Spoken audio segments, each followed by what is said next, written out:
And as Ron said, it's a volunteer fire department in that little town, like a lot of small towns across America.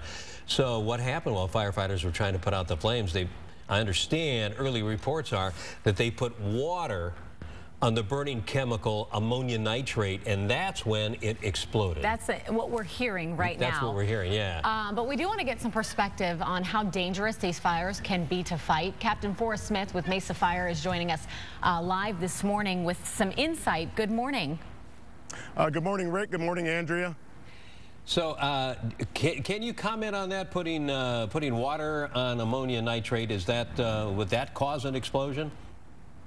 Well, first of all, our hearts and thoughts and prayers go out to the family and those civilians there who are impacted by this. And, we certainly don't want to armchair quarterback any of the actions taken, because a lot of times when we go into these situations, we may have an idea of what we're dealing with, and in some cases we may not. But in a situation like this, it's hard to say if they would realize what they were dealing with. So certainly one of the things that we do is when we come on a fire that we know is at a known chemical plant, the first thing we want to do is make sure that we isolate the area, that we're able to make sure that we get some evacuations done as soon as possible, and which continues throughout the event, and then go ahead and try to identify the material that we're dealing with.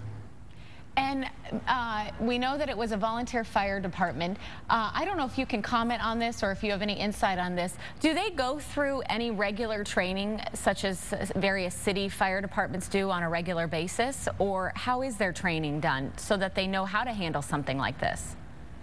They certainly do. Our volunteer fire departments are sort of the core of our fire service throughout the country. And so for the most part, they go through similar training, though our professional firefighters here throughout the valley and throughout the state are afforded a lot more of the resources. But I'm sure that they've been able to go through similar training. But it's hard to say what they do there. I know of the dealings that we have with many of our volunteer departments.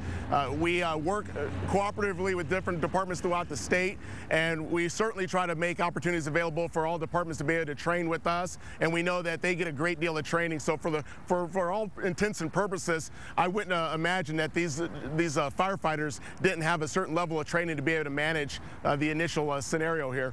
And aren't you guys meaning fire departments in general, you're pretty proactive, are you not? Knowing what threats might happen in various facilities like a fertilizer plant, and you know ahead of time what you're dealing with before you go in there. Oh, we absolutely do, and you bring a good point up, Rick, there. The idea of when people drive by buildings and you see a lot of these placarding, and if I have one kind of zoom in, you've got these placarding that you see on buildings, a lot of times on rail cars and trucks that you'll see throughout on our freeways, you'll see this type of placarding. And what that does is that allows us to be able to generally identify the type of materials that are being stored either in a building or inside these rail cars or trucks.